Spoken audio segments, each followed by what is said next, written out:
Good afternoon.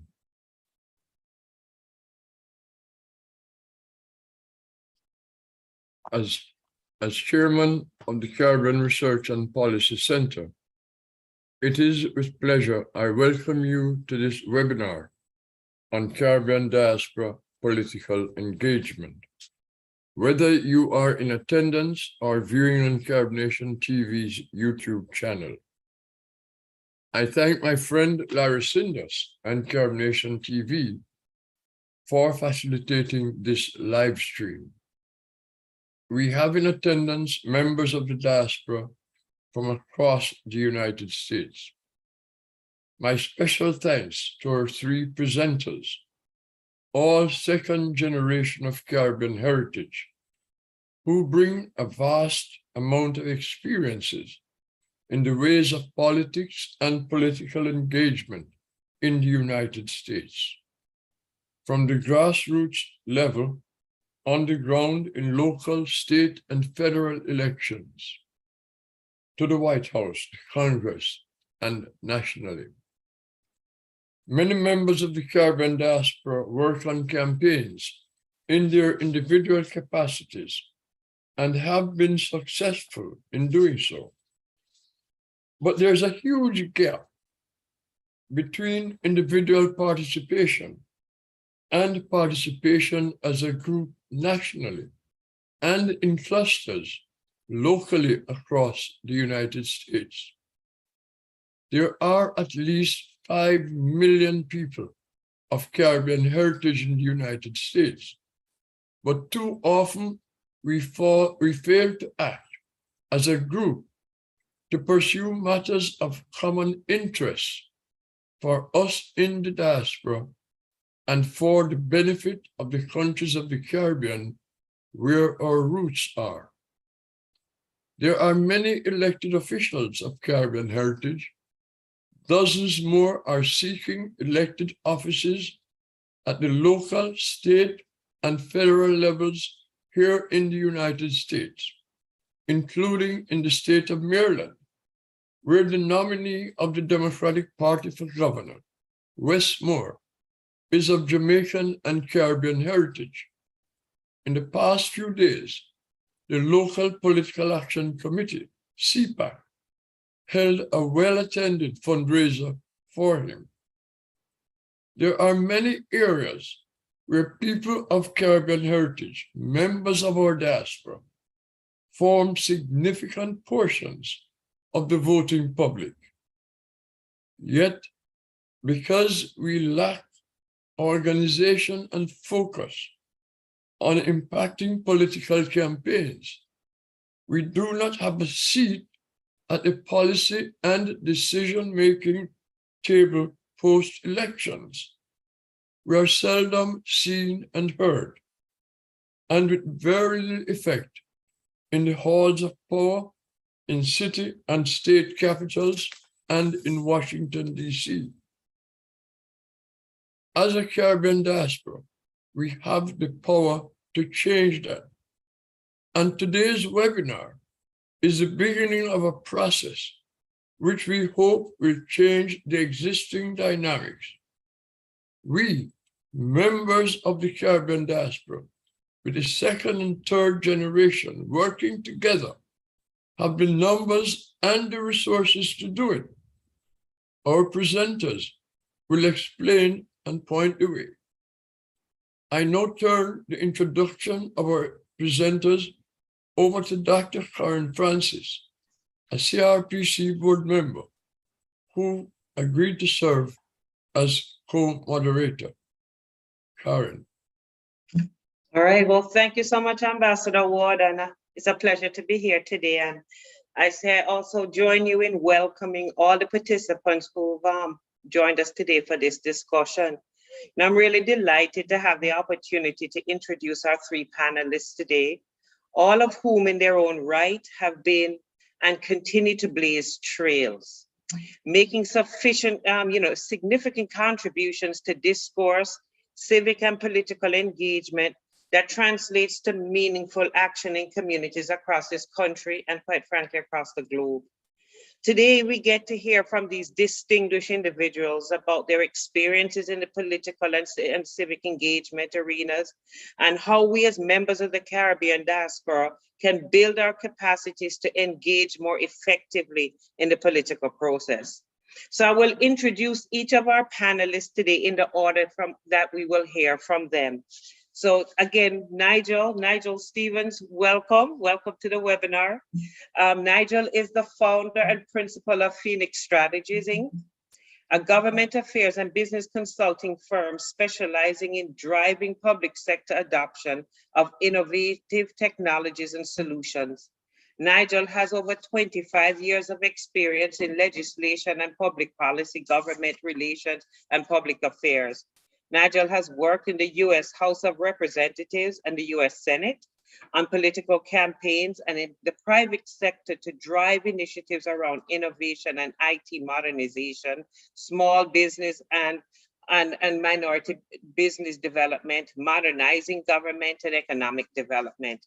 For example, he served as the Vice President of Global Government Affairs for Info, the Director of Government Affairs at Accenture Federal Services, Chief of Staff for Congresswoman Yvette D. Clarke, Democrat from New York, professional staff to the U.S. Senate Committee on Small Business and Entrepreneurship, and legislative assistant to Congressman Albert R. Wynn, Democrat from Maryland.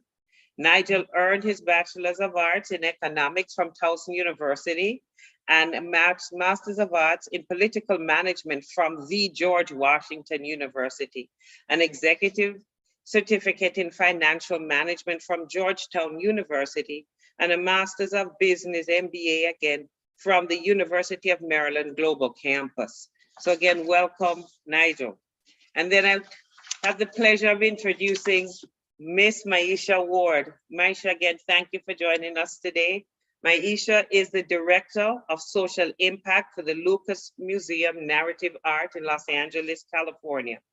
Before joining the Lucas Museum team, Maisha served as the Vice President of Communications and Special Projects at 21st Century Fox Entertainment and as the Vice President of Public Affairs at FX Networks, where she developed and managed FX's television award campaign, networks, philanthropic activities, and developed stakeholder relations. Maisha served in the Obama administration as the Assistant U.S. Trade Representative for Intergovernmental Affairs and Public Engagement. At USTR, she led initiatives focused on public outreach and with state and local governments and the business community, organized labor and non-governmental agencies promoting the Obama administration's trade policy and initiatives, and served on the White House's Council on Women and Girls. Maisha joined then Senator Barack Obama in 2008 presidential campaign in 2007, first as a Deputy Director for Delegate Operations and then as the Political Director for the Midwest region. Maisha also served on John Kerry's 2004 presidential campaign and later as a Deputy National Political Director for John Kerry's post-election Political Action Committee, Keeping America's Promise. Maisha continues her civic engagement, serving as a commissioner on the Commission on the Status of Women in Los Angeles, where she currently lives. Maisha holds a Bachelor's of Science degree in Political Science from the Howard University and a Juris Doctorate from the University of Maryland, Francis King Carey School of Law. And I see that, Michael, you've signed on, and welcome, sir. So I will go ahead and introduce Michael Blake. Michael is the president and the Next Level Sport and Entertainment, the only Black-owned national TV sports network in the US's history, viewed in 21 million US households and more than 100 million global households. Michael Blake's public and political services began in 2006 as one of the first 10 participants in the Yes We Can training program led by Senator Barack Obama. After successfully managing 3 state houses in Michigan, In early 2007, Michael joined the then Senator Barack Obama's campaign as the Iowa Deputy Political Director and Constituency Outreach Director. Notably, Michael served as a three-term assembly member in the New York State Assembly, representing the 79th District in the Bronx, New York, from 2014 to 2020. From 2017 to 2021, Michael served as vice chair at large of the Democratic National Committee, helping lead efforts to mobilize millennials, communities of color, local elected candidates, and training.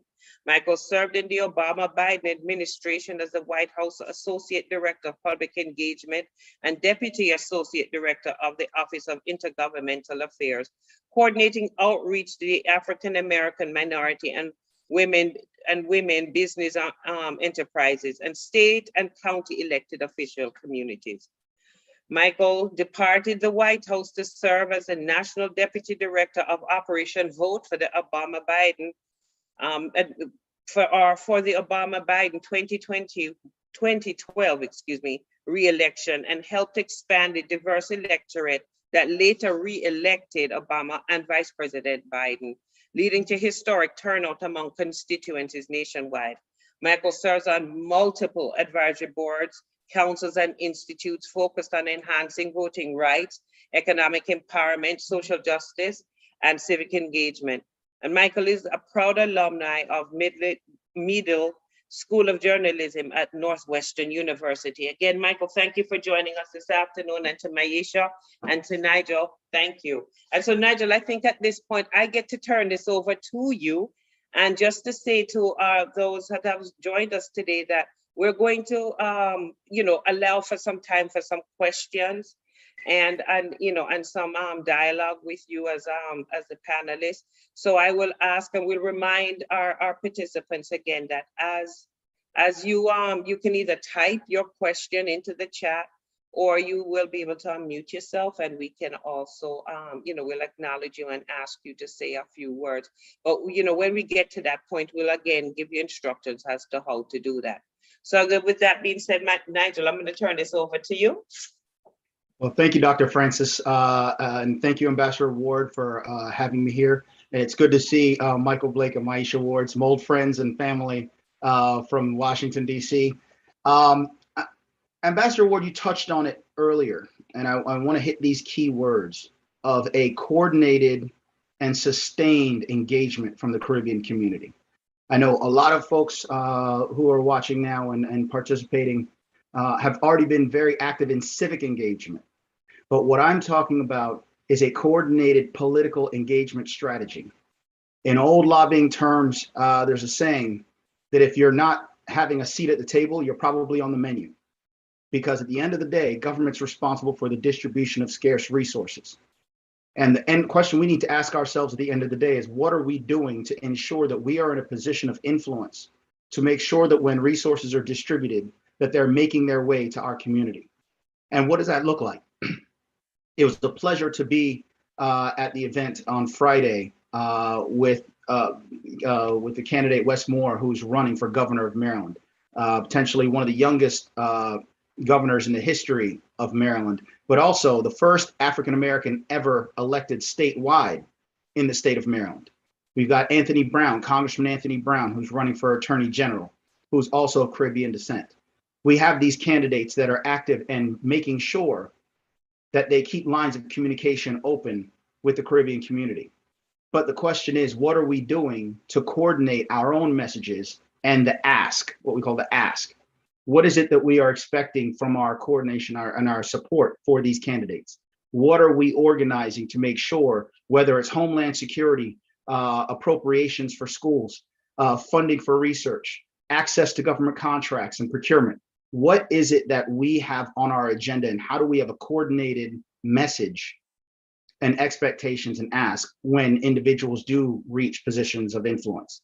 Because it's important to, yes, definitely be active on the ground. As a former Speaker of the House, Tip O'Neill, used to say, all politics is local.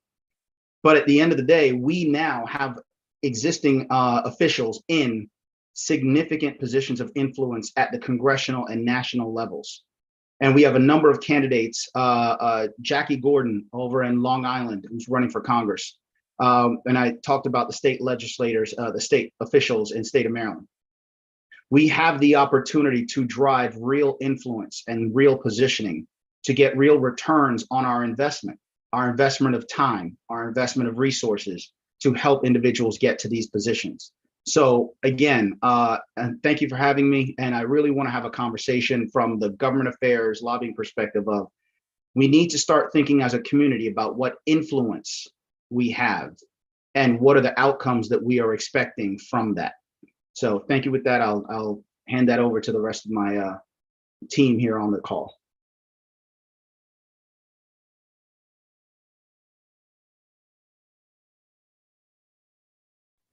I guess I'm happy to hop in.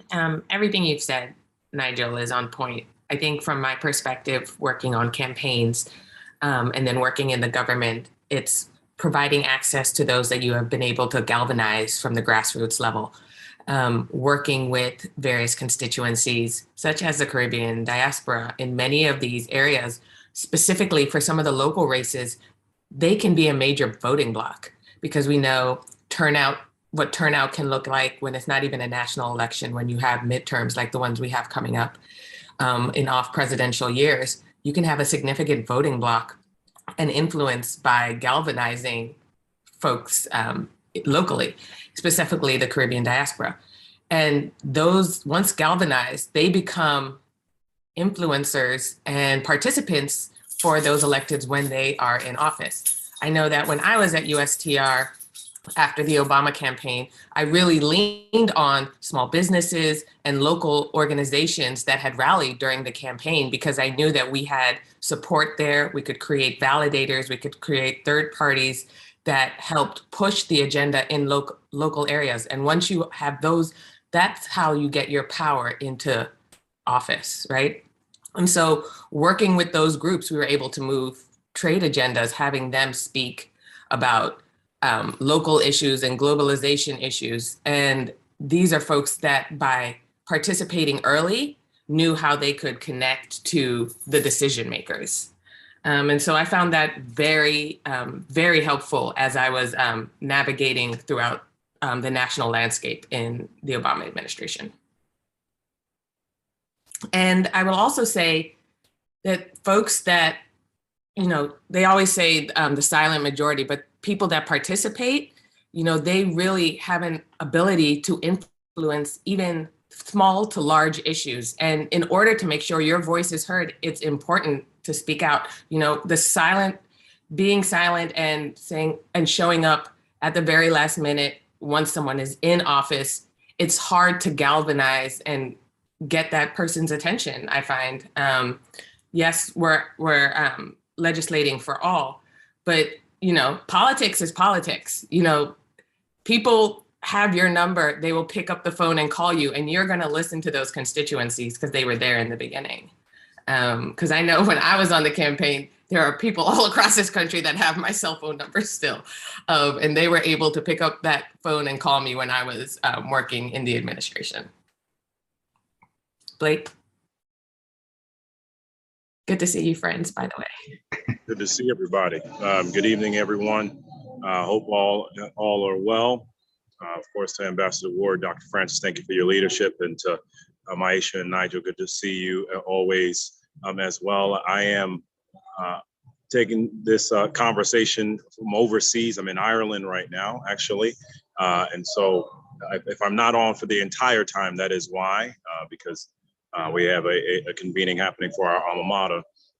But when Ambassador Ward calls, you respond. So as it relates to today and the conversations here, you know, first, I think it's critical for us to recognize the magnitude of the moment.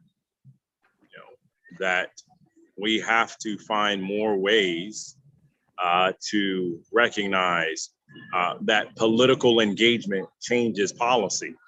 You know, you can't change policy if you don't win. And I think too often, excuse me, I think too often the conversation is not focused on that. When we think about what's happening across the country and the opportunities on the Senate side, in particular in North Carolina and Florida, Wisconsin and Pennsylvania, for us to move the international agenda. Having victories there will allow us to do so.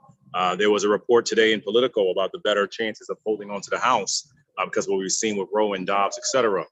And so there is the intersectionality of the moment of appreciating if you want to change international policies, you have to have domestic political victories. And within that is the intertwined recognition of it all. You know, our newest ambassador for Jamaica is a former assembly colleague of mine, Nick Perry, and we will talk about this regularly, that there must be, excuse me, there must be, the joy of you trying to do a call and others getting in right there. There must be that intertwined responsibility of how do we map out the calendar? And I do think we have to be intentional about that. So very practically and specifically, number one, is civic engagement, political engagement necessary? Of course it is. And when we think about what's happening with the DNC and the DSCC or iVote or the Collective PAC or the Black PAC, all of those will increase our opportunities to expand the policy agenda. Number two is finding the entities that are mobilizing in this manner, whether it be the Joint Center with Spencer Overton or Third Way, where Deputy Assistant Secretary Kuna Cook was recently at, or of course, Institute for Caribbean Studies with Dr. Claire Nelson. There are many entities that can be a part of that dynamic there. But lastly, is that moment and responsibility that exists of us identifying the objectives for success. So if we're talking about trade, obviously Maisha knows that incredibly well, given her leadership role that she served at USTR. If we're thinking about economic dynamics, where you have Don Kravis at MBDA or Don Graves, who is now our Deputy Secretary of Commerce. When we think about what's happening of our new leadership that's emerging as well, all of this is intertwined. And so for us, if we want to be focused on having successes and having policies change, then there has to be civic and political engagement to achieve that. And I'll pause right there.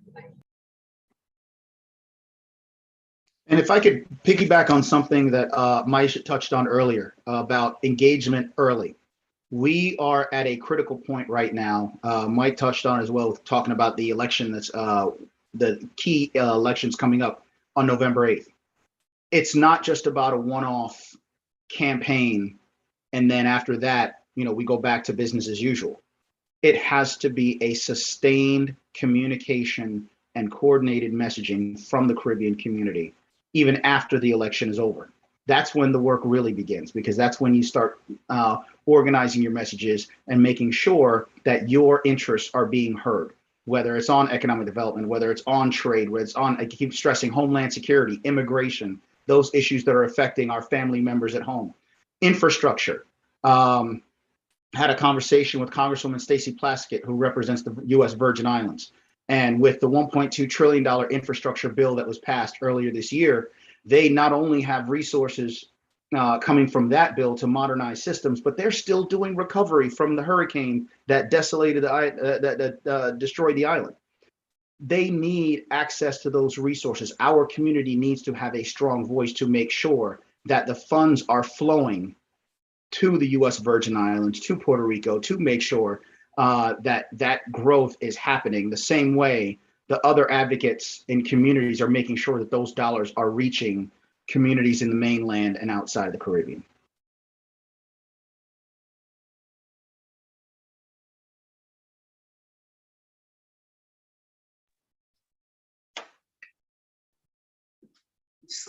So, Then for the panelists. As a Caribbean diaspora community, as I mentioned in my introduction, many individuals participate in campaigns. Many run for office. But as a community, our input is not recognized, like the Latinos, the Indians, the Asians. What is it are we supposed to be doing that we're not doing, while we are not getting that seat at the table as we should?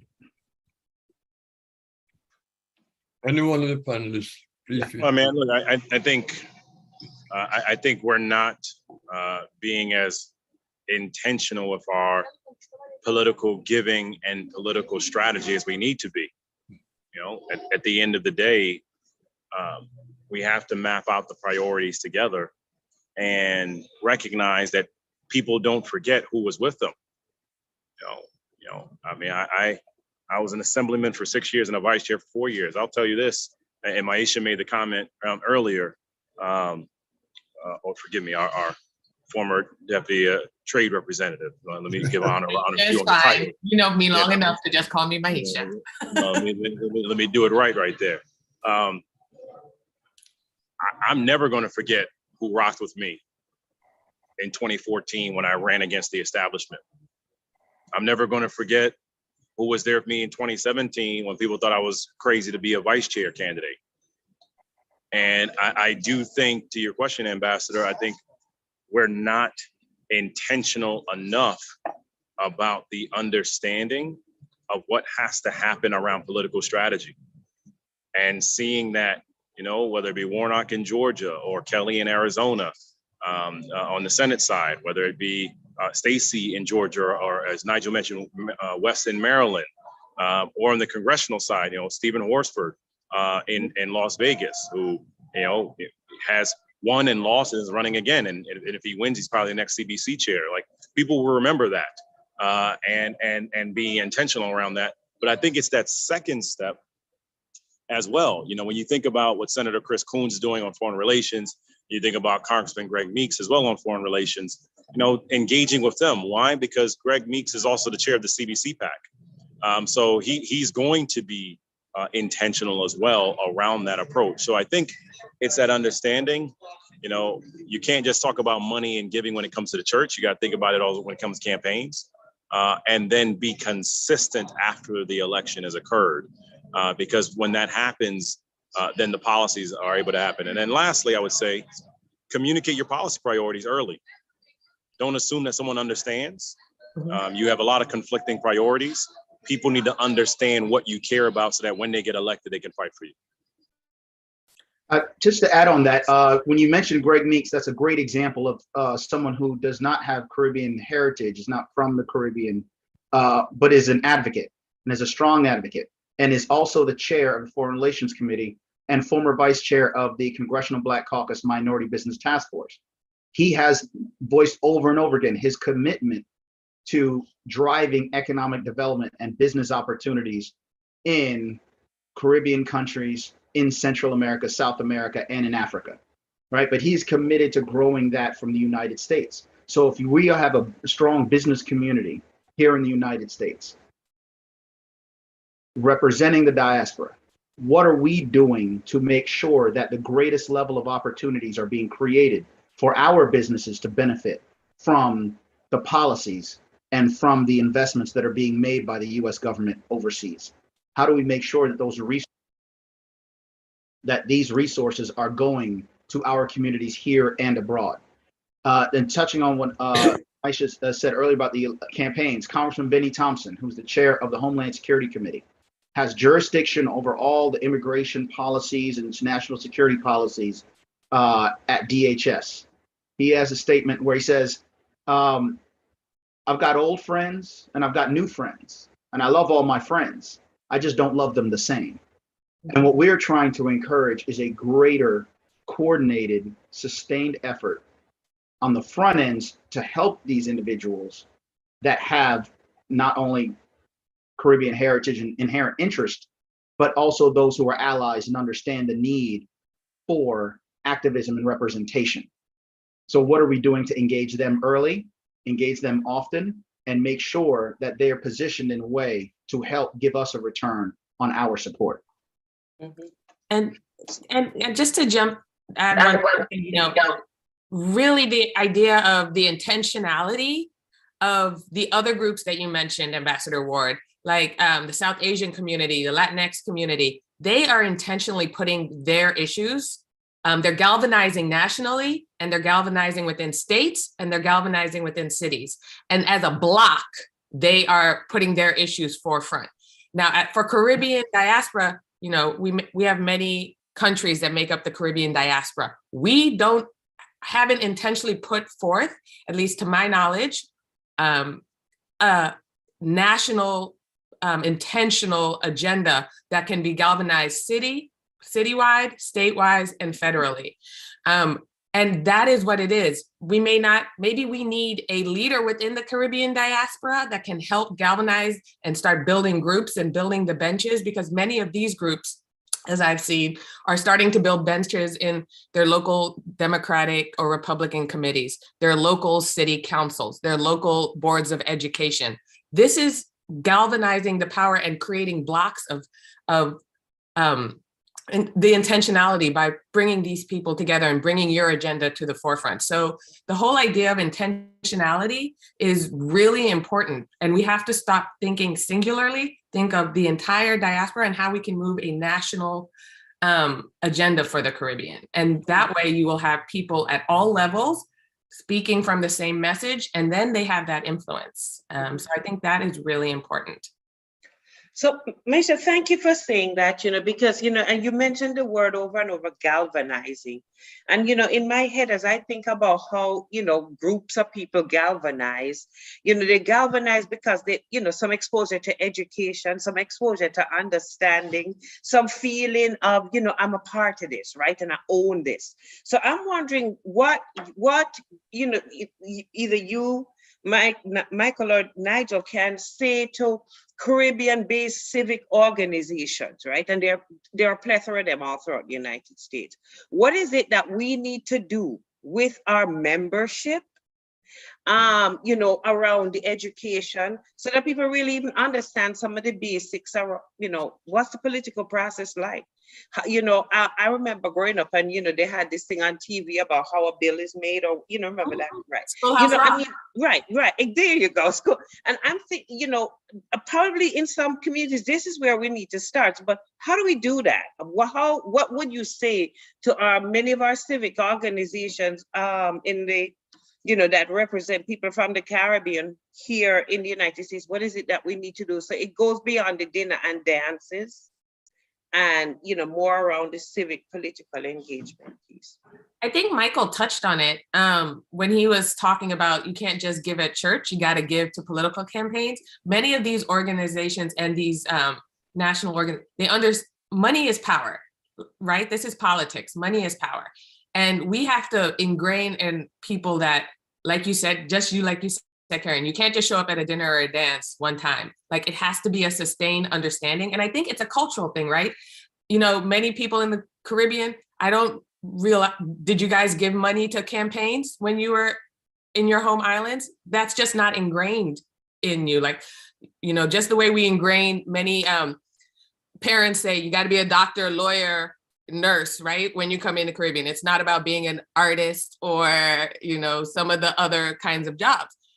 We have to ingrain in people of your generation and older that to have sustainability and have our voice heard, we have to play the game as written, right? So to understand that game, that means involvement at a local level, but also, you're tied in, but you also got to contribute to campaigns and you've got to contribute to parties. And that is how you gain that block of influence. And following up on that, money's not money. Money's resources. Money's simply a representation of resources. And in politics, there's a saying, if you show me what you spend your money on, I'll show you what you really care about.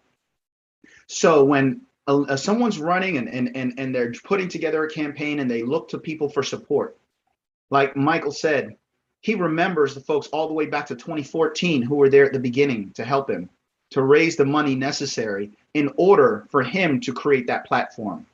And then once he was in office, he created platforms for others, right? But money is simply the representation of engagement. And elected officials do remember who helped them get to where they are. I'll say concretely to the question, I think, and recognizing that this comment is really to individuals, not to nonprofits that may be on the line, but determine your end objectives and then work backwards. So we know there's an election coming in November. Be very clear and aligning with the people that are specialists in these spaces on the Senate side, on the congressional side, on the DGA for the governors, on State House, et cetera, and working through them to make a very clear plan. To your question, Dr. Francis, around galvanizing, right? So how do we galvanize? We galvanize through media and determining earned media and paid media opportunities, radio, digital, et cetera. We galvanize through influencers. Who are the people that have networks that are not being tapped so that they can mobilize other voters that are not being mobilized in that manner? We galvanize through identifying education opportunities. I'm a minister in AME, United Methodist, and Baptist denominations. And I remind people all the time that you are legally permitted to talk about elections and campaigns in a church. What you cannot do is that a pastor cannot endorse on behalf of the church. And so in that same manner, if you're part of a fraternity, which I am, I'm an Alpha, if you're a Freemason, or if you're about 100 Black men or 100 Black women, whatever the organizations may be, utilize the spaces that you're in to provide the awareness of the calendar. Because at the end of the day, that will allow for the galvanizing effort. And then lastly, you got to have a clear message, right? David Seamus would say all the time, find your why. And I think, you can't just tell people go vote for somebody because the ancestors died. That's not going to work for a 19-year-old kid. It's not going to work for someone who's just like, I'm just trying to pay my bills, right? There has to be a choice and a contrast. And so when you galvanize around the premise of being very direct, I've never understood why people are not direct in campaigns. Like, this is your opponent. They're not my friend, right? It's clear. They're not my friend. They don't want me to have my rights. They don't want me to have my jobs. They don't want me to have my education. They don't want women to control their bodies. They don't care about immigration. They don't care about any of these things. So in the premise of galvanizing, I need to be that direct in mobilizing what's at stake and be very practical about those implications. And we talk about it from a Caribbean community perspective. Look, you have leaders on the other side that truly want to make it harder for your family members to come here, to survive, and to succeed. And you have to approach it with that manner. So again, I think being very practical about the objectives of the calendar, early voting, absentee voting, fundraising timetables, et cetera. The premise of mobilizing the networks that we have, the utilization of influencers who have those networks, and then from there, recognizing that you have to have a clear message to provide choice and contrast in that manner itself. So, just another question here, because as I'm sitting down here thinking, what do I, as a third generation immigrant to the United States, say to my fourth generation child about why it is important for him to become politically aware, politically involved? What's the benefit, outside? What do I say to him? What do I sit at dinner one night and say to him? Or if I can, purely in the technology is not being my friend, because I can see my phone is about to have an issue here. And so proactively saying thank you to Ambassador Ward and to Dr. Francis, and of course, to our honorable Maisha Ward. I know she doesn't like when I say that, but she earned that title. And of course, to Brother Nigel. Look, I think we got to be very practical with these young cats. Like, it's going to be harder for you to make money and to save money and to thrive if the other side wins, right? I think we have to be that literal with them. You have a Republican Party that does not believe women should control their party. You have bodies. You have a Republican Party that doesn't believe you should determine what's going on with your education. You have a Republican Party that does not care about you when it comes to Social Security and your retirement savings. All these things have to be practical, but then tie it to, they want to make it harder for you to make money and to save. And at the end of the day, I think that young cats will understand that and appreciate that. And for our Caribbean communities, that is what we've been rooted in. So I love you, I appreciate you, and I thank you. Thanks, Mike. And again, that is the key. What is the benefit? This is not just unique to the Caribbean community, by the way. This is a challenge that all communities are having, engaging young people and trying to explain why they need to be more engaged in the process. What is the outcome that you expect? What is it that you're trying to accomplish? We tell folks to go to school. Okay, but the government determines what's in schools. I just read a report this morning about certain school districts and book bans that are coming in, what the students are able to read, what they're able to have access to, legislation to even take books out of public libraries, those types of things. What is the truth, supposed, that they're teaching in the classroom? If we don't have direct engagement, if we don't have the influence to make sure our voice is heard and our demands are met, then these things are just going to happen to us instead of us being able to influence how we live our lives. Everything from healthcare, education, environment, jobs, economic growth, where the money's going. These are all things that are directly affecting us from birth to death. And it's up to us to make sure that the people who are making the decisions on our behalf actually hear us and are speaking on behalf of us. Now, the other part is the how. I want to talk directly to the organizations, the chapters that are around the country. Oftentimes, procedure supersedes policy. We have the direct intent. We know what we want to occur, but we don't know how to get it. We know we need resources. We need grant dollars, but we don't know how to write the grant. So when you're in these positions, part of the requirement is making sure that your organization is well versed in how the decisions are made and how the resources are being distributed. That comes with engagement, knowing before an award is made, before grants are made, where the grant dollars are going, who's designing the program, how is the program designed, is there something included in the policy to make sure that a percentage of it, a portion of that, is set aside for people of Caribbean descent or people in certain communities. Unless you're at the table to fight for those provisions within the policies, by the time you realize what's happened, the policy's made and there's no slice of the pie for you. So that's why engagement at the beginning is important. Reach out and do workshops on grant writing so you can effectively write the grant proposals. Stay in communication with the local office of your congressional member, the district office. They're the ones on the ground managing constituent services. Do you know who your constituent service lead is for your representative? It's not enough just to know the member or the elected official themselves. It's great for the photo op. We all love them. But the people who do the work, the people who make sure that there's a sentence in there for CRPC, to make sure the Caribbean community is included in anything that comes out of Department of Treasury, State Department, Department of Homeland Security. Those are the staffers that make it happen. Do we know who those people are? And doing those type of workshops. If you want to know the truth, follow the money. Are you able to follow the money from when the policy is created all the way to the point where you're receiving an award for grant dollars for your organization, so you can do the things in the community that you want to do, that you want to accomplish?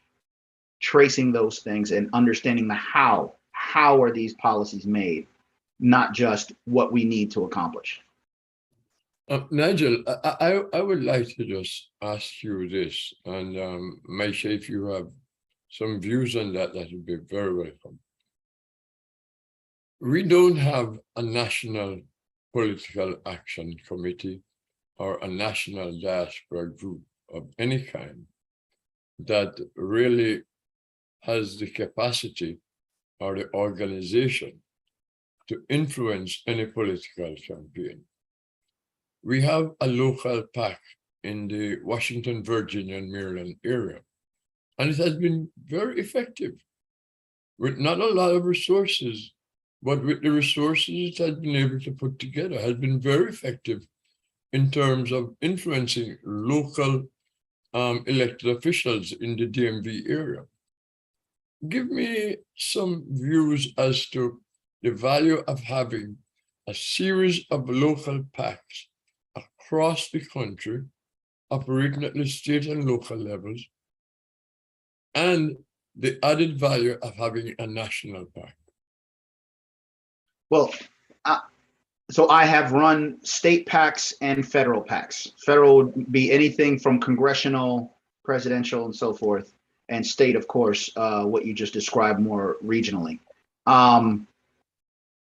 The dollar amount needed to help really drive a campaign is increasing every single election. So being able to pool resources together at a local level and at a national level is essential. There may be few of us that can afford, a $5,000 maximum contribution to a lot of folks, but I don't have those resources, and many folks that I know don't. But by pooling resources, the whole intent of a political action committee is to take smaller donations from a larger number of people. And once that agenda is in place and you know who the champions are going to be for your cause and helping those individuals get to where they need to get to, you're able to utilize those dollars in a more, again, intentional way and have the maximum impact on a fewer number of candidates versus everyone simply going off on their own and throwing dollars all over the place, right? So it's the idea of coordinating at a local level, identifying those individuals that are going to be champions for your cause. The same thing at the national level, and identifying a few of those individuals that are going to be champions for your cause and using those resources, those pooled dollars, in order to help them get elected, and then follow through after that to hold them accountable for being the aggressive representative for you that they promised that they were going to be during the campaign. Absolutely. And I think here's the thing, it takes work. It takes doing the groundwork. So if you have a successful template in the Maryland, DC, Virginia area for this political action committee, then you need to go, next step, go to New York or New Jersey, find that local organization and say, how do we help you create this so that we can have a larger, stronger voice, so that we can bring more people into the fold? It is a full-time job. It takes a lot of work and it takes a lot of commitment, but that is how you galvanize nationally, by starting locally and then moving step by step, being strategic. If where's the next large group of Caribbean diaspora? Is it Atlanta?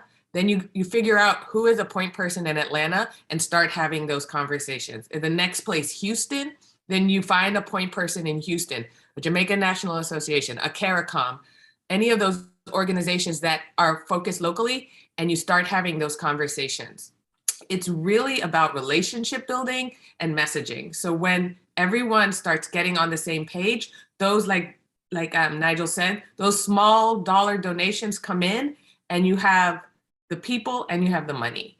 And that combination is what moves forward your policy agenda. But it doesn't happen overnight. But also, let's not be intimidated by the dollar amounts that we're talking about. Yeah. Right? Because we've worked campaigns, we've gone door to door, we've knocked on doors. And old campaign strategy is when you get someone who is at the door and they say, yeah, I love it. I love everything you're saying. I'm going to support you. Okay, are you willing to contribute $1? Are you willing to make a phone call? $1. Because, right, are you willing to make a phone call? Are you willing to give something of yourself, no matter how small? Because that then connects you with that person. That person gave you $1.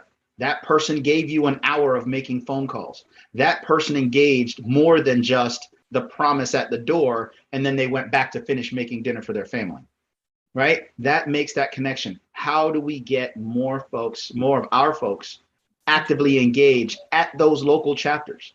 And again, you don't need 10 of them to be effective. If we can identify, like Maisha said, the 3 or 4 population pockets, or let's say 5. We can do major city in the Midwest, Texas somewhere, Houston maybe, Miami, Atlanta, Washington, D.C., New York.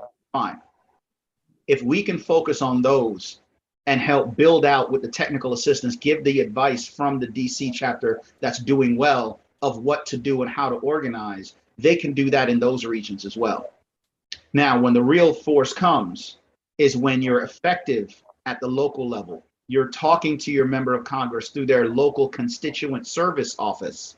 You're talking to your city council. You're talking to your county council. You're talking to your executives on the ground where you are, where you're already leaders in your community. And they're just looking at you as leaders in a different context. Oh, I know Professor so-and-so. Oh, I know Dr. So-and-so, or the dentist. Yes, but now I recognize them as a leader in this larger Caribbean community. Yes. But one day come to Washington, D.C., representing all of those different regional chapters. Because then you sit down with the members of Congress that represent those each individual regional chapters.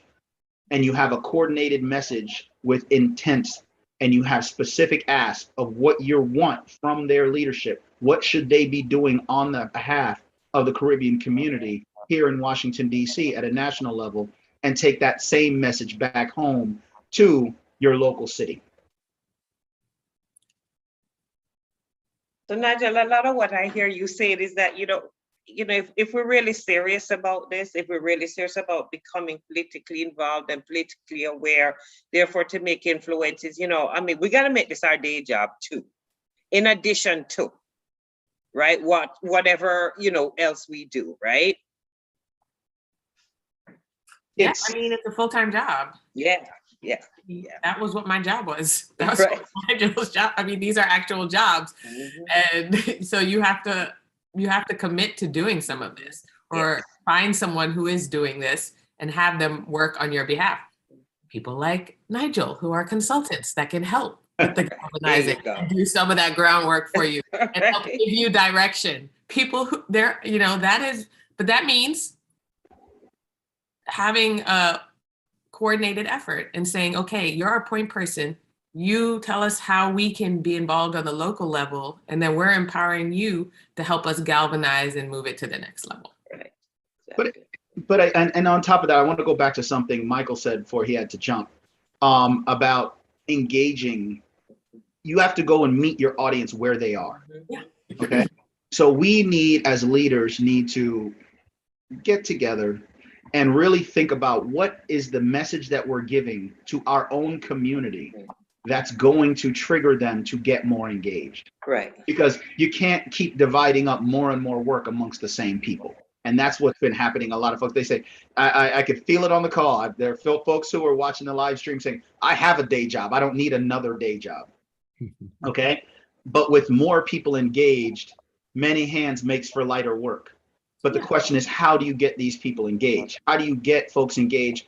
Your local leader that happens to be from the Caribbean, that runs a trucking company that does construction. Well, guess what?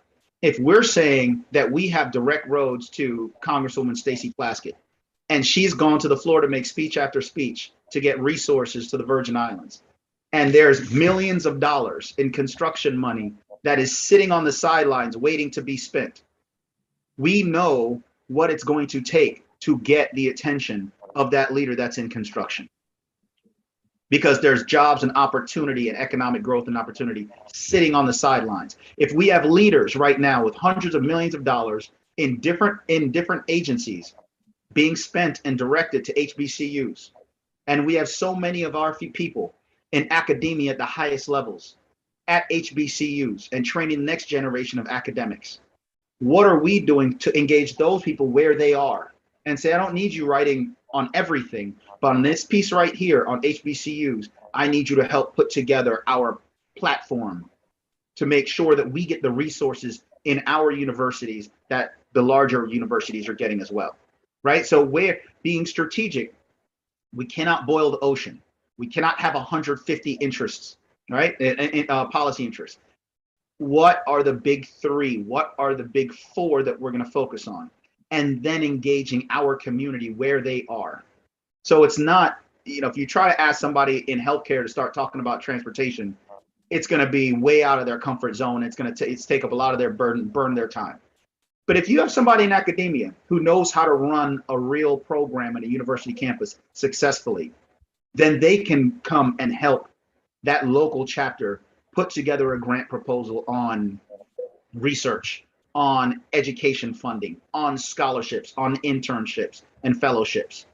Meet our community where they are and invite them to play a role in taking us to where we need to be. Gabriel Christian has a question. Attorney Christian, unmute. Thank you very much, Ambassador Ward. I just want to thank the Caribbean Research Policy Center for this insightful webinar. I want to thank Brother Stevens. The point you made a while ago is well made. We can't boil the sea. Oftentimes, you see the usual suspects. They know who they are: Ambassador Ward, Sister Karen. They keep showing up again and again. It's not by accident that Sister Maisha ascended to the level of excellence in public service that she did. She grew up in a household where both parents had a day job and then another job. And that job had to do with community service. So, Maisha, greetings to you. You've done well. We're proud of you. The point that is being made is a point that I really embrace, and that is the importance of collaboratives. You know, we gather around at the different carnivals, and we tend, I guess, because of our history, towards the celebratory. So we get together and we celebrate. But oftentimes we don't often enough rather congregate around issues of how best to craft public policy, understanding the budgeting process, writing grants. And so, I hope that this evening is not a one-off, that we can have, for instance, the next time, maybe students, because a lot of us, I know Brother Curtis is about, he's now 16, I'm about 14, and Sister Karen, I don't know how old she is, but she's very young. But the point I'm making is that we need to do what the Jamaican 4x100 relay team does very best at the Penn Relays and at the Olympics and at the Commonwealth Games, that is being able to skillfully pass the baton to that younger generation and providing that making sure that that younger generation of folks of the Caribbean diaspora are well equipped in way of being able to source that intelligence, be seized of that intelligence from the likes of Maisha Ward and Brother Stevens. Brother Blake left before I got the chance to say anything, but I just wanted to thank the CRPC. I wanted to thank the panelists, and I wanted to say that you're right. It takes a team to build a dream. That if each of us do a little, none of us have to do a lot. And it's that kind of sentiment of collaborative, of reaching back to the younger folks, and also being involved in it's not about the political campaign. I say it's easier to support a candidate if you've been in community, right? And so we need to have a civic duty consciousness that says that community is not simply, the celebratory and so on, but community is taking a little bit of your time to mentor at a local school or being part of a nonprofit that's doing work in STEM, for instance. That's where we have a deficit. I mean, Caribbean Americans have generally done well in STEM, but African American community, we need to have more inventors, more innovators. I saw innovation behind your profile there, Mr. Brother Stephen, and I'll stop right now. But I want to thank all of you. I want to say that this is a welcome development, and I hope we can see more. God bless. Thank you, Gabe. Any other questions? Can I just answer that Sure. once, Ambassador Ward?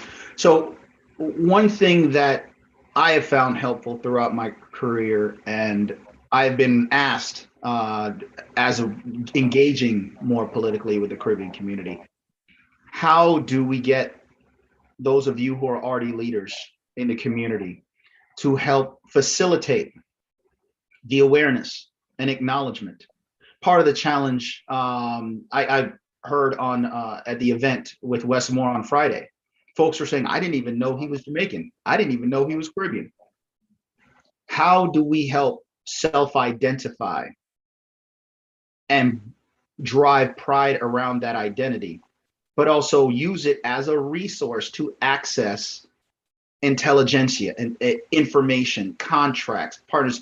What can we do as organizations to help facilitate that, so we know who each other is? And when I need information on healthcare policy, I know that there's a professor at Howard University from Trinidad that's been researching these expert in his field that I can reach out to and say, hey, I could use some help getting some information here. when I need information on immigration policy, on small business, on procurement, when I need to find someone to do a presentation on grant writing. I'm pretty sure we have someone on this call right now who has significant experience successfully writing to government grants and winning awards. How do we engage that and make sure we know who each other is and are accessible to each other? Point well made, Nigel.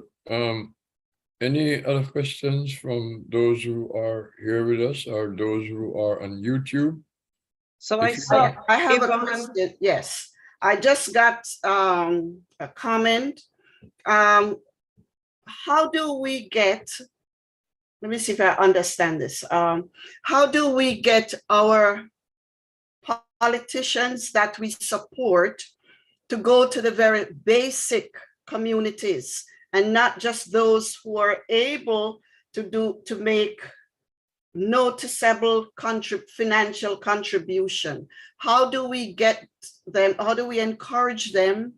Or how do we get them to go to the grassroots to encourage those people to participate? And then another one came in, so let me get a response to that before I do the other one. Okay, on the grassroots. So in my bio, you heard that I was chief of staff for Congressman Yvette Clarke, and before that, I worked for Congressman Albert Wynn. Every single one of these congressional offices has a local office that's primary purpose is constituent service. So at the same time, yes, there may be individuals who are making these contributions. What Ambassador Ward said earlier about coordinated efforts through the organizations, and what Gabriel Christian said about the sense of community, you still represent those folks who were not able to make those financial contributions. So what is it that they need on the ground that as a representative for that community, you can then go to those individuals that you have influence over and make sure that they are reaching out through their constituent service office on the ground to be visible, to participate in their events, to hear what's happening on the ground and what the needs are in order to meet those needs, right? That's about coordinated efforts. So yes, there are individuals who can't make the big contributions, but that does not let you off the hook for engagement, right? Exactly. It has to be engagement. Sorry, Mike, but one last thing is, if you can't cut a check for Jackie Gordon, who's running in Long Island, who is retired military, retired Air Force, has a daughter that's in the Air Force right now. If you cannot financially cut a check, I'm pretty sure you have some family in New York. I'm pretty sure you can pick up the phone and call them and say, this woman, Jackie Gordon, you need to look out for her. You need to hear about her. Call the people at your church. Call your people in your community organization. When you go and you play dominoes, let them know about the name Jackie Gordon. That's what we can do if we're approaching it from a community, an organized, intentional perspective. I think this sorry, Major. I think this person is following up to say, how do we get our politicians that we want to support, especially those of Caribbean background, how do we get them to pay more attention to the people in the grassroots or basic community? How do we get the politician, our politician that we are supporting, to get to the people who are not making big contributions? But it really, I think Nigel said it, and I'll say it in a different way. When people show up for independence service, part of after the service, when everyone's having breakfast, okay, we have a Jamaica Constituent Day on August 27th. All of us are going to our local congressional office or our local executive office with this message. Meet people where they are. Blake talked about it. Nigel has talked about it. When you have the audience, let them know together our voices are strong. You know, one person can go, but when you have a constituted group of people that can give you 45 minutes to an hour to go sit in your local constituent office and say, these are the issues that are affecting our community at the basic level, they listen. And you can do that 2-3 times a year. The offices, like Nigel said, are open to hear this. So when we can show up at Independence, we can show up for Christmas meetings, we can show up at all these other events, somebody's 50th birthday. I know we love to have 50th birthdays and 60th birthdays and 30th birthdays. You just have to be intentional and say, okay, guys, part of my birthday, we're here to celebrate, but guess what? In 2 weeks, a bunch of us are going to the Will Jawando's office. He's the at-large county council from Montgomery County. And we're going to talk to Will about some of the issues that are facing our community. And that is the kind of, and it has to be sustained. It can't be a one-off. This is a commitment. In off years, you have to continue to support your electeds because they have 100 different issues at a minimum coming at them every single day. So if you want your issue to be at top, you have to sustain it. Visits, phone calls, letters, showing up. That is the key. You have to show up. And can we, as Caribbean folks, can we please change our posture when it comes to engagement? There's a level of expectation when other communities come in and do exactly what Maisha said. They have made the connection to say, it is your job to have an open door policy.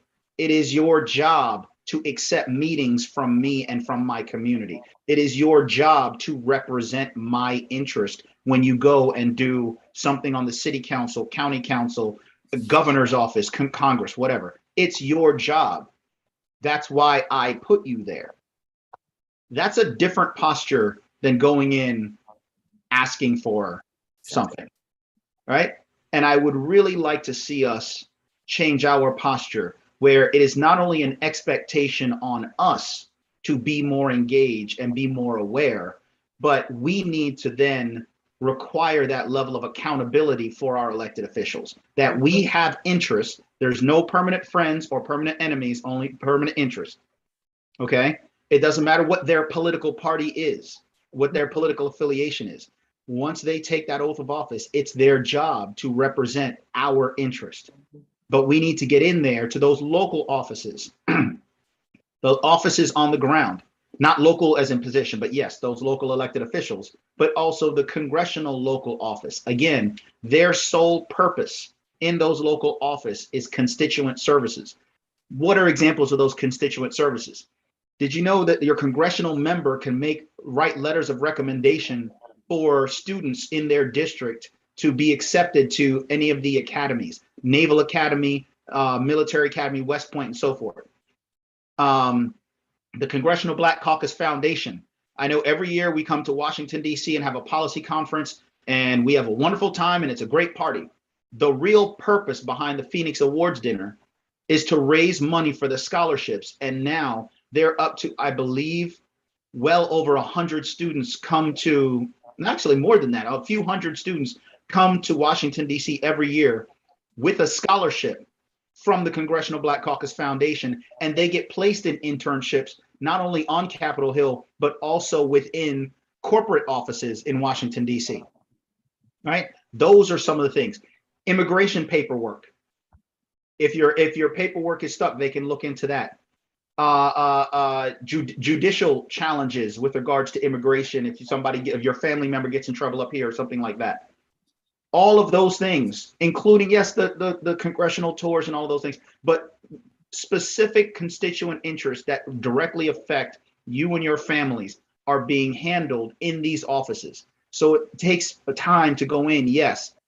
It takes commitment to go in, yes. But there has to be a level of expectation. This is what they're there to do. This is their job, and we need to hold them accountable and be present and intentional in that activity. Karen, may I do this last one? I'll try to join the two of them. There are two that I'll try to join together. It says, do you think people of Caribbean heritage are being encouraged to run for office? And I'll join the other part. The other person said, if someone with a Caribbean background decide to run for office, how or who can they reach out to for resources and even campaign staff? Where is the support? Well, depending on your party, you can reach out to your local, each state has a state party, Republican and Democrat. There are also local, Montgomery County, which I use as a reference because I used to live there, has a local Democratic Party and a local Republican Party. If you're going to run for office, you have to understand the players. You have to understand what the political party mechanisms in each of those areas, and you go to them and you state your case. They can help you, give you guidance on how to build a campaign, how to hire staff. The thing is, nobody's just going to hand it to you. You're going to have a support group. I know a lot of people who start in the beginning, their support group are their local churches, their local affiliations, their local, their whatever kind of community that they have are the ones that start with the phones, building a volunteer base. It's all these little things that these local parties can help guide you, kind of give you a guidebook. But you have to, a lot of it starts with who's in your own backyard and how you can galvanize them to assist you. And Maisha, can I take a step back from that? Because that's all excellent. And I just want to take a step back a little bit and get to the mechanics. How do you articulate why you're running? What is your platform? What are you intending to accomplish? What position are you looking for, and what do you want to achieve when you get there? Those are things that need to be shaped as you're going through this process. And I strongly recommend, I said earlier about organizations serving as facilitators and knowing where our skill sets are, where the people are that are subject matter experts. So come to a place like this, come to CRPC, go to the Caribbean Political Action Committee, go and talk to the people who are active now, who may be able to give you the lay of the land. This is who this is who the leader is of this over here. Or here's somebody who's the, dean of the school in political science that happens to be from Trinidad or Barbados. We have a network of resources that you should go to and engage that way as well. So when you do get in front of the Democratic Central Committee, right? When you do get in front of those machine organizations that are behind the political campaigns, that you're able to articulate well who you are, what you do in a way that encourages them to be supportive of you. And that also requires, like Maisha was saying about engaging with your church and your different social civic organizations that you're already involved in. They're going to want to know who's already supporting you. Yeah. It's a very simple formula for running for office. How do you get the resources and how do you get the votes? What's your plan for getting both of those? What's your plan for raising the money you need? Because every single lawn sign, every t-shirt, every sticker costs money. Everything. So what is your plan and how do you plan on raising those funds? And then once you have the funds, what is your plan of how to get the message out to get voters so you can reach that number that you need in order to get elected? That work is what's done behind the scenes with organizations like this. And so, Nigel, thank you for saying that, because yes, it is about the money, because we know that without, financial resources, this thing can't work. But it really is about a clear message, right? And, you talked about that, about how is it that you're going to connect with people? How is it that you're going to solve some of what I often call those everyday issues that people are facing? Whether it be, how am I going to pay these student loans, or how am I, the trash is not being picked up on time in my community, right? Or, there's not enough resources in my community. I got to drive too far to access healthcare or a supermarket or any of those kinds of things. It's really, really clear about the messaging. And so this is why, and Ambassador Ward, forgive me here, but, if we don't do anything else on this webinar today, one of the things I want us to do is, we have a number of leaders of varying Caribbean-based civic, membership organizations on this call today.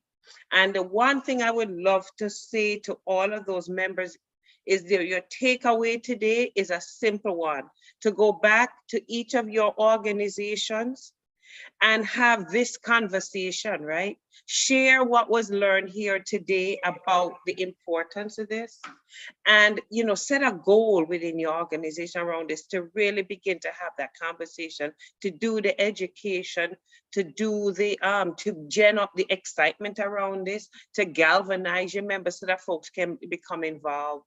So let's not just have this conversation for an hour and a half or 2 hours this afternoon and then it gets filed on a shelf. Let's take the next step with the action and spread this word.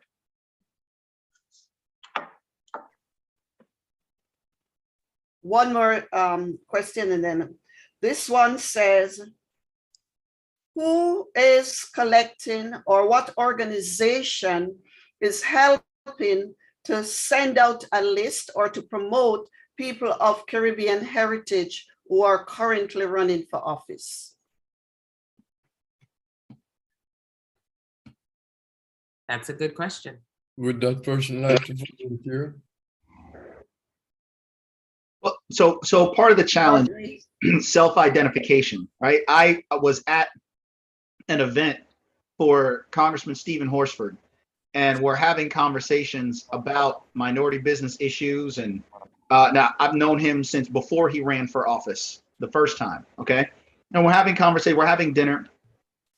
And it wasn't until we started talking about an international trade issue, and I used Jamaica as an example, that he said, oh, I didn't know you were Jamaican. I'm from Trinidad, right? So that the challenge sometimes is the individual's responsibility to self-identify, right? But also for us to then, once we find that out, we share that information. Wes Moore was at the Caribbean Festival singing Bob Marley on stage and talking about his Jamaican heritage 3 months ago during the campaign before the primary, right? We need to do a better job when that happens to spread the word about these individuals and what we can do to be supportive. It has to be in that context. That goes back to what Maisha was saying about intentionality. When we hear that, we need to start training ourselves to start thinking, wait a minute, Congressman Stephen Horsford could be the next chair of the Congressional Black Caucus. The Congressional Black Caucus has 52 votes in the House of Representatives between the Hispanic Caucus, the Black Caucus, and the Asia Pacific and Islander Caucus.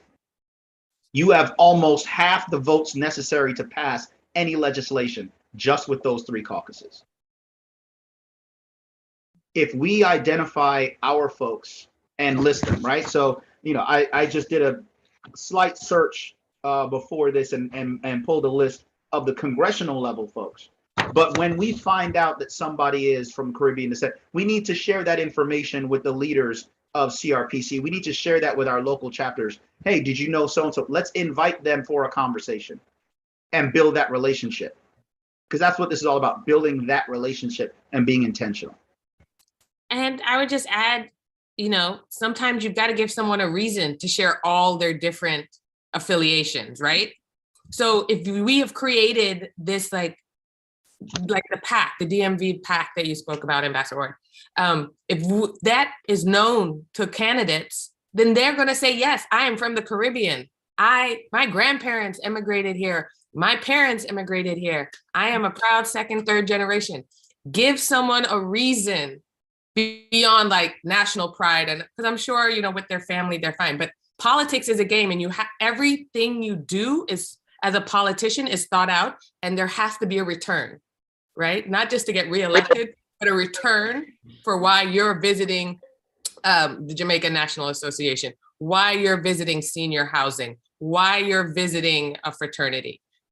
Give them the reason. Make it easy for them to say, hey, look at me, I'm Jamaican too, come support me. Do you know what I mean? Like some of these are just like really basic to think about how you can influence this. And once you get some, they'll show up at the Independence Day, they'll show up at the church service. So that you give them a reason, because time is precious to candidates. I work for candidates, and every minute is scheduled, and they are showing up where they know they're going to get the votes, or they're going to get the financial support, or they're going to get the political support. So give them a reason to show up. Right. Westmore showed up on Friday for more than just the money. Right? It was a fundraiser, yes, but he understands the culture of when he showed up and gave time. And you guys are going to send around the photos with you and him and hugs in front of the flags and so forth, and spread the word throughout the entire DMV that Westmore's Caribbean, we need to go support. That phone list, that phone tree, that text message that everybody sends on WhatsApp, that's even more important. The money's just the resource to get to that.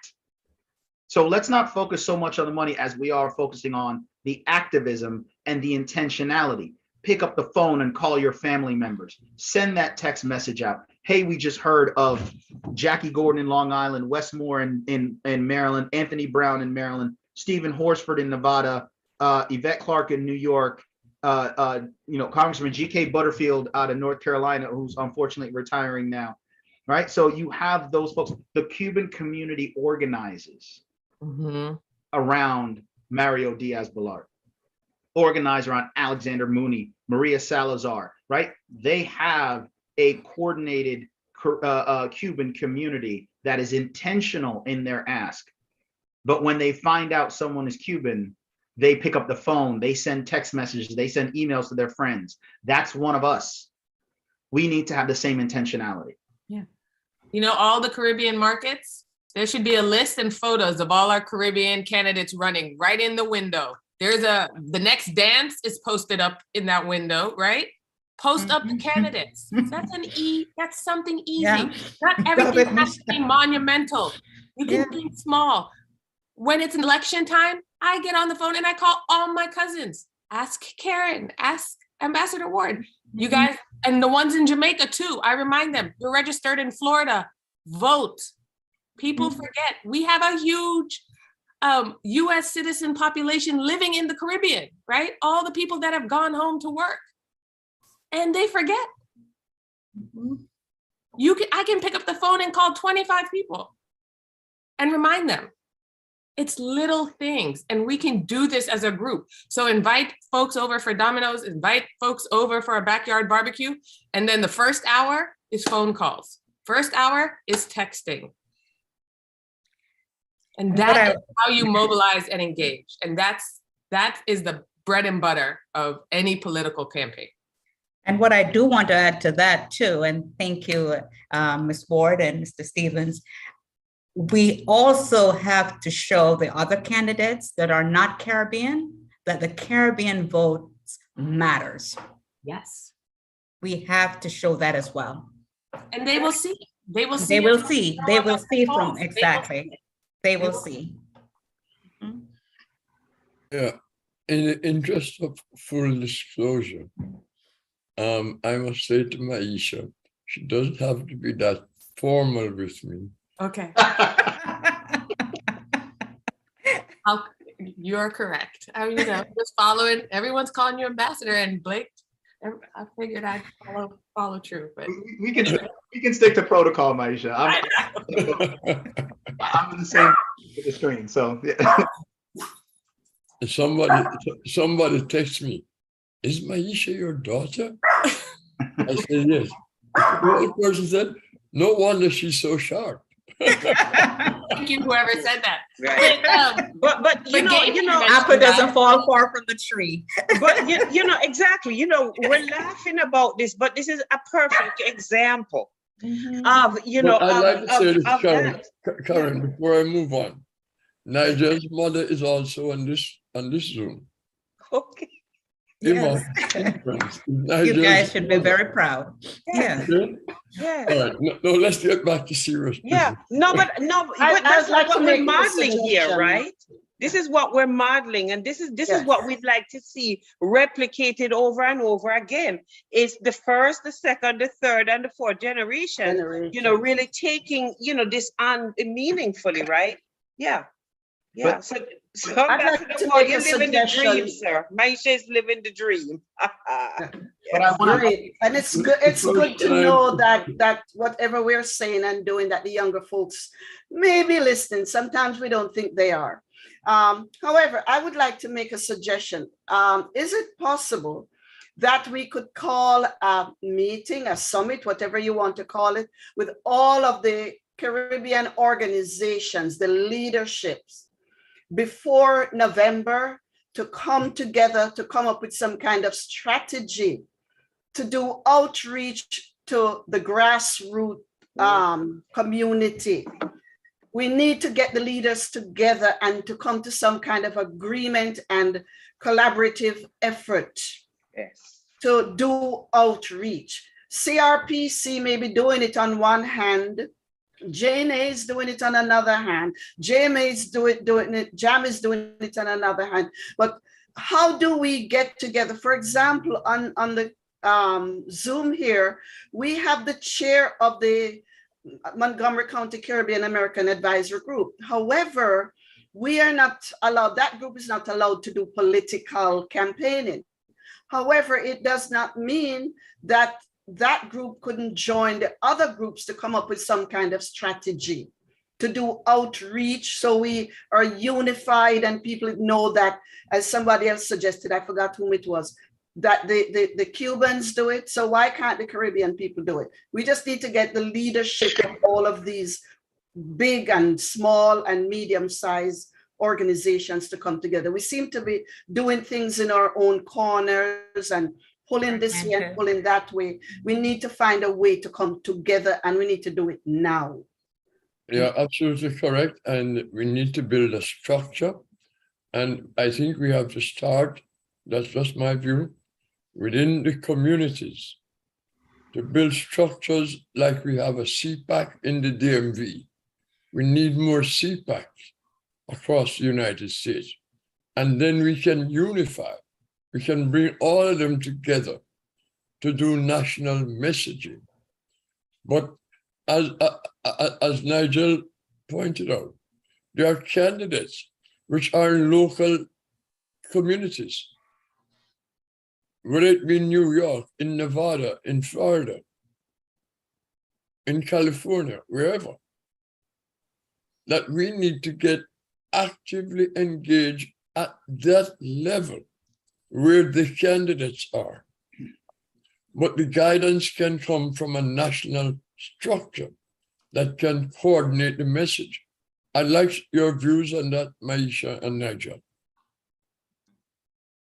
I think you hit the nail on the head. I think that's exactly correct.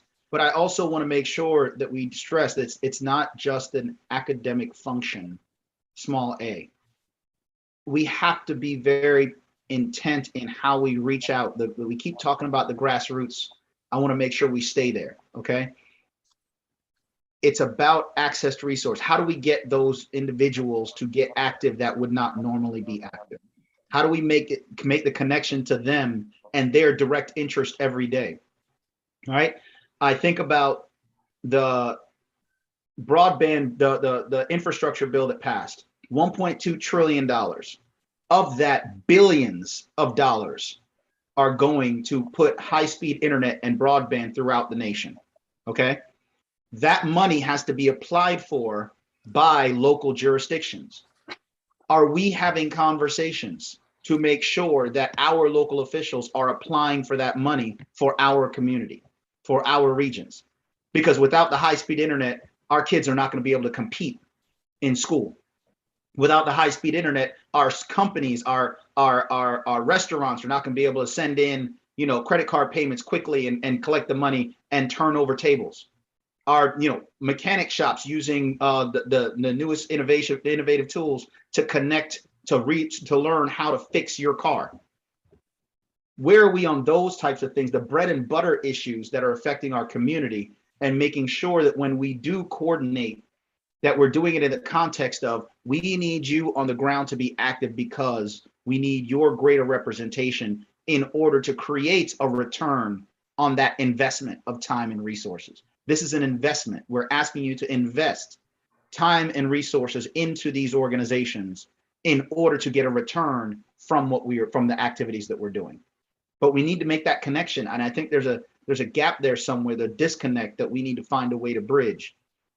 How the average person who's just trying to, you know, work and send their kids to school and have a good life, how do we get those people engaged and supporting the academics that can do the other type of lifting?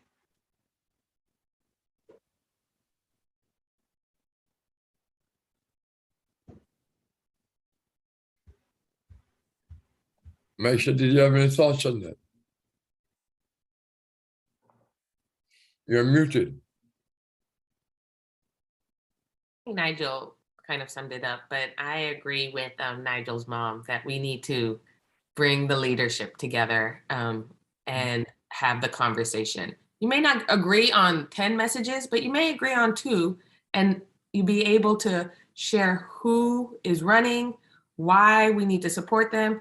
Because we also I just want to be clear, we shouldn't just support someone because someone is Caribbean, right? We got to make sure that our goals align, that they're going to work for us. And so if their goals align and they're going to work for us, then yes, I highlight them. But I really think the first step is really thinking about all the organizations within your area and pulling them together and say, let's get this message and let's get this message together. This is how, let's see if we can support this candidate and and then everyone uses their networks, businesses, put it on their website, all of those little things that they can do. And then you can also encourage people to reach out to the Westmore campaign directly, using his campaign as an example. People shouldn't be afraid to reach out to campaigns because they need volunteers. If you have an hour on a Saturday, you can go and make calls from your home. You don't even have to go into campaign offices anymore. We used to, back in the day, have to beg people to come to some storefront. Now you can download a list on your phone or your computer and text people. I'm telling you, 1 hour a week can make a huge difference. And I think that's a message you also need to get to the community, that it's not a cumbersome thing to participate, right? It's not a burden to participate. You can find the time, maybe after the news, after you have dinner, you have 30 minutes, 15 minutes, you can determine, but you can make that 15 minutes can make a huge difference. And that's the message you can get out to everyone in the community. 15 minutes makes a difference. One phone call can make a difference. One phone call could be that one extra vote. We have seen all across this country, elections being decided by less than 100 votes. Yes. This is a fact. On local levels, federal levels, right? So one vote can make a difference. And that's a conversation, Karen, you can have with young people. When people say my vote doesn't matter, here are the facts. Here is the data. Your vote matters in a purely numerical math. And those who know me know I'm not big on math. Numerical math, numbers matter. So, those are the conversations I have with young people. And, not to just go back further from what you said, it's also asking the young people, and I meant to say this earlier, what matters to you? Right. And Nigel touched on that. We have a very dynamic millennial Gen Z generation right now that care about a lot of things, but they're also been disappointed on a lot of things. So it's really about having conversations, asking them, and then sharing facts. For me, and it's a continuous conversation. You can't expect someone to be on your side just after one conversation. In campaigns, we show up over and over and over again to the same people. So all of that to say, there are a lot of avenues to move the message, to get our Caribbean official people who are running in the Caribbean elected, and to get the Caribbean diaspora engaged.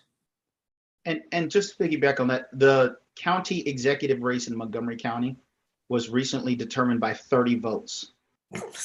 30. 30. 30. To determine who's going to be the executive to run the budget for the multi-million-dollar budget for the entire county. For a county that is one of the largest in the entire country. Yes. Right? To determine zoning and what happens to all these little restaurants, the Caribbean restaurants and so forth in downtown Silver Spring and in Wheaton, and that one individual won their seat, won the primary by 30 votes. So your vote counting and your activism. And then another piece, when I was on the Hill, there's always a very concerted effort and almost a panic, an intense commitment to responding to constituent mail. Because there was a formula. I can't remember. I'm getting a little older now, so I can't remember the details. But there was a formula we used. One letter, the time that someone takes to write a single letter, how many voices does that actually represent? How many people in your district, in your community, believe the same thing but did not take the time to write the letter? So if you take the time to be individually engaged, go and say, I'm with Jamaican National Association, Caribbean National Association, CPAC, whatever, and do volunteering. Because that time that you spend, when they calculate, when they interpret it, they're interpreting it as, if this person came, that means that there may be 30 or 40 people that think the same way he or she thinks, that is also engaged, that there's an interested community out there, that if I do a better job outreaching to them, then I may get access to those other 40 that I did not get access to just because it's one person. And so, it goes back. Yeah, go ahead. And I was saying, it goes back to that question. That's how you get people to show up. That's how you get them into your community. So it's a full circle, people. It's a full circle. Yeah. And there are all these spokes in the wheel that go to the center. Little things and big things. Karen, I have 2 comments. May I share them with you? One is, says, I can hear the passion and commitment of Maisha and Nigel. Keep up the good work. We're supporting you. We're happy that the young people are leading taking on the baton to lead. And I would like to ditto that. And the second one is from Dr. Knight, from the president of the Jamaican Nationals Association. And she says, yes, we agree that we need to bring the Caribbean diaspora leaderships together, but we should be consistent with our messaging and also look beyond this election. Absolutely. That's the sustainability piece that I talked about. The election comes, and then you know what? You show up at a local hearing, your Board of Education hearing, or your county council meetings. And I know that you can go online, log on online, be represented. It is you have to sustain that message and you have to keep showing up. So exactly right. Or invite them to your meeting. Hey, congratulations on your victory. Glad you're able, wonderful. We're glad that we could organize the community to support on your behalf. We look forward to staying engaged with you. We look forward to keeping lines of communication open. By the way, we have a meeting on the first Wednesday of such and such. We'd love for you to come, and plus now so many things are virtual. They can either show up or they'll send a staffer. Do not think that they are not connected or engaged simply because they send a staffer. No. Staffer is your best weapon. Get to know the staff. Those young people, they are out there, they are committed, they are going to do the hard lifting and all the hard work. So when the time comes for the success, the executive gets to show up and take all the credit. Wonderful. But that staffer, you want them engaged. You want them to know that your organization meets on the 3rd Thursday of every month, and they get an invitation to come once a quarter. They'll come. The staff will come. And guess what? The staff gives written reports every single Friday to the member.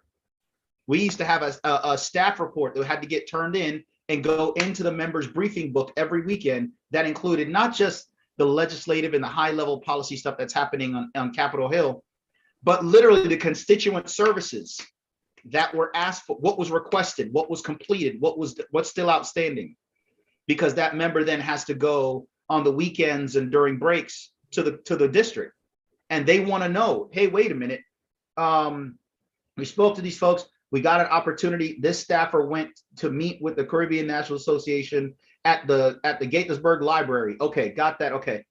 They will know all of those activities, that engagement, but that's the small stuff that happens behind the scenes that builds the foundation that skyscrapers are built on. Mhm. Build that foundation. So Gabe, is your hand still up from the last comment that you made, or do you want to make another comment? Another comment. I mean, All right. I'm an old cadet like Ambassador Ward, so I'm disciplined and I wait my turn. I just wanted to say that I can't pick it up. senior, well, Nigel's mom, let's call it that, said something that I endorse fully. We don't often like to, in polite company, raise the name of Louis Farrakhan, but I posit, and I think history will show, that the immense success of the Million Man March in 1995, there's a direct correlation between that event and the mobilization of people around civil rights that event prefaced, and the election of Barack Obama, in whose administration our beloved sister Maisha Ward served. I say this because oftentimes, we try to forget that which is not politically popular. There's a huge historical basis for the involvement of Caribbean people in the very genesis of the American nation. I say with great profundity that maybe if I ask each and every one of you, who was the Jamaican born in Manchester, who was the administrative director of the March on Washington in 1963? I'll wait until hell freezes over.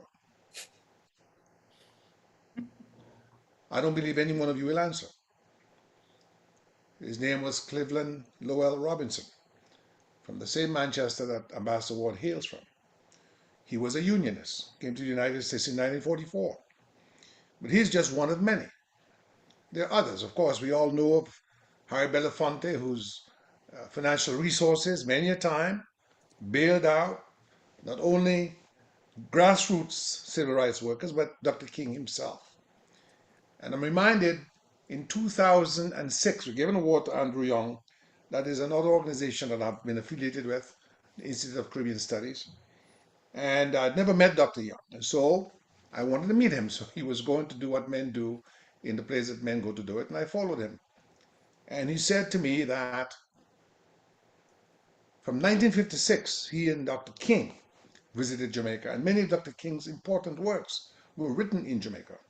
And that the first time that he, Andrew Young, saw a black person in an airport selling tickets was at the airport in Jamaica, because in the United States, African Americans were still primarily skycaps, lugging, luggage. The reason I mention this is that this event here is of profound importance in that it's an education mission. And I think what Nigel's mom, if I can say, I call her that, said was, where two or more are gathered in my name, there I am also. We have to congregate. Congregating is important. If there to me could be one single deliverable from this event, would be a call to conference, would be a call to summit. Within this room, I mean, I listened to Brother Nigel speak, and, I don't know Brother Nigel, although we may be in the same room, but I remember almost 20 years ago when Yvette Clark came to Washington. Brother Curtis brought me down to the waterfront, which is now changed. Was it Hogate's, Brother Curtis, or Flagship, one of those places? For the first Zanzibar. Well, it was down on the waterfront to collect the first set of money from the DMV for what ultimately became a successful campaign. So, Brother Steve and I had a little bit to do with your job, sir. I didn't want to say it, but I just said it. All right. So I'm happy you're here. I'm happy for the work that you're doing. You've said a lot of things that are worthy of not having simply within the cocoon of this evening's meeting, but to follow up with what your mother said. I think Sister Maisha endorsed it, and I certainly endorse it. We need to summit, because don't assume, just like none of you knew of the brother from Manchester, but you can go to Wikipedia, find out who was the administrative chairman for the March on Washington, Cleveland Robinson, trade unionist. So too, we can, at a summit, pull the strings, or rather pull the strands together and weave into one solid fabric, that tapestry of success for our community, which is inextricably linked to the success of the United States. And I will conclude by saying Sister Maisha is correct in that we don't simply support people because they're West Indian or they're Caribbean. They have to have a polarity and orientation that tends towards freedom and justice and rule of law and access. You know, there are a lot of people who are black or who may be Caribbean, but whose political orientation is diametrically opposed to our rise and to our victory and our personhood or dignity. And so it's nice to know that you're West Indian or you're Caribbean, but we need, from where we're coming from, we need a little more than that. You know, and so give thanks for your comments, Maisha, fully endorsed. We need to be always careful that the philosophy and the policy lifts, you know, our community to a better place. And I'll just say that I endorse this, and of course, whatever the ambassador thinks as the chairman of and founding president of CRPC, then he'll tell us. But thank you so much again. I'm happy that I made the time. I've got a case tomorrow, so I was late, but give thanks, okay?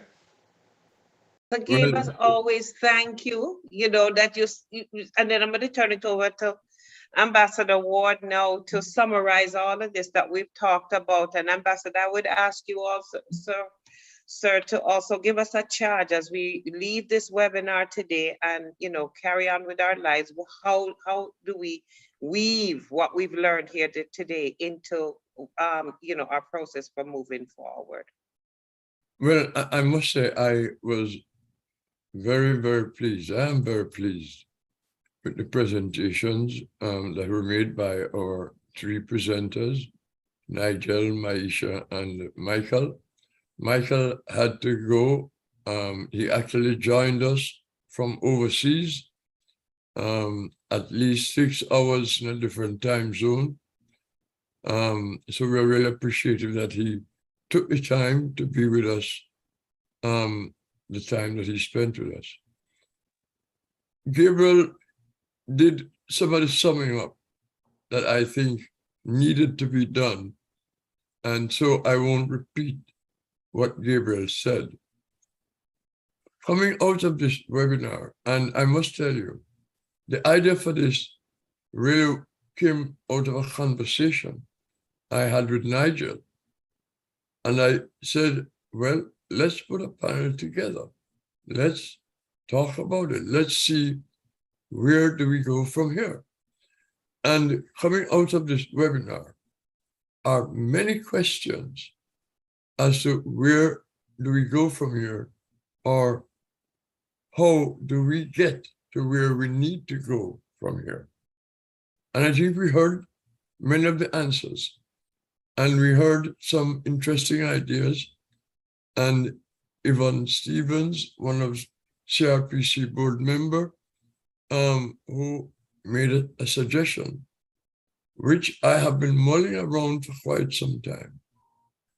But, you know, I don't recall who said this, but you can't be saddling the same horse over and over and over again.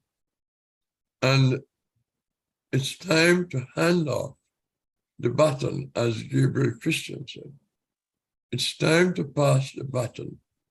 I'm not moving into the pavilion just yet, but I need the generation after me and 2 generations down to really step up and take the charge and move much of this forward. I should be in an advisory role at this point, and I'm still doing some heavy lifting. I don't mind doing it. I enjoy doing it, but there's a limit, and there's a time when we must have, and there are many people on this broadcast on YouTube, and there are some right here with us. And I definitely want to say where we go from here, in addition to all the ideas that were dropped here today, and the advice that was given by our panelists and raised by Yvonne Stevens, we must engage the next generation far greater than we have been doing. There are some of us who are proud of how our children have managed to engage politically and have done exceedingly well. There are many more out there who would like to figure out how to find out how to become engaged. I've been asked questions by members of the younger generation. Someone said, Ambassador Ward, I heard your daughter did so and so. How do I get involved? And when I explain to them what they need to do, I don't know if they take me up on it because they don't realize how hard it is. I remember when Maisha first volunteered for John Kerry's campaign in 2004. She was fresh out of law school, passed the bar exam, clerked for a judge for 14 months, and I thought Maisha was getting ready to make some money, which most of the people in the younger generation focus on once they leave college. Instead, Maisha volunteered, not a paid staff member. And I want people of the younger generation and parents who are on this call to imbue this into their parents. Volunteerism is one of the greatest things anyone could do. Amen. You can't volunteer all your life. You have to volunteer and work. But I must tell you, Maisha volunteered for a few months before she became a paid staff member. Okay? She drove one of my cars to work every day. She packed her lunch from home. And when she became a paid staff member, she wasn't paid much. But that's the work you have to put into. Don't believe the Maisha and the Blake, Michael Blake, or the Nigel Stevens got to where they are because we put them there. We didn't put them there. We laid the foundation, but they did the work. And I want all those who are parents with children who want sons and daughters who want to get involved. You have to tell them they have to start at the volunteer level and move from there. But so many good things are said today, so many ideas that are left for us to build on.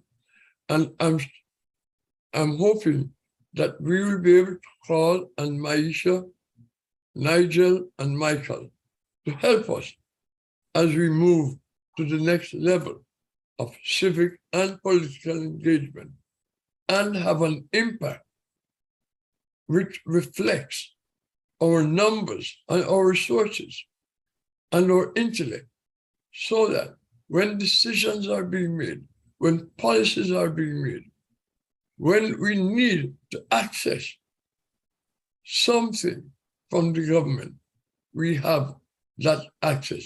We have a key to open the door. So I want to thank the panelists again. They've awakened some real urgency in us. And this election cycle, we should not miss getting our feet on the ground and our foot through the door. So again, thank you very much. Thanks all of you who have been on YouTube watching, and tell your friends that this recording will be on YouTube for some time. Invite them to go there and watch and listen and join us. And Caribbean Research and Policy Center is pleased to start this engagement. If you want to support us, visit our website, Caribbean Research and Policy Center.org, and support us. And look out for what comes next. Thank you very, very much. Thank you for having us. Yes, thank you very much. Thank you. And that brings an end to our session. Thank you, Dr. Thank you, Ambassador. Thank you, dear. Thank you. Thank you. Thank you. All right. Bye-bye. Bye. And we had a friend all the way in California who was silent the whole time. B. Roy Davidson, Dr. Davidson, who was silent. Thank you. But I'm sure. I was listening and learning. I'm sure you'll pass this on to your, Yes, to your to my- colleagues in California. Thank you, Yeah, sir. we're very actively engaged. And we also have a lady here from Jamaica who's actually in the media. Oh, lovely. Nika Lewis. So we expect great things from her. Thank you. Yes, sir. Thank you. Thank All you. right, bye, everybody. Okay.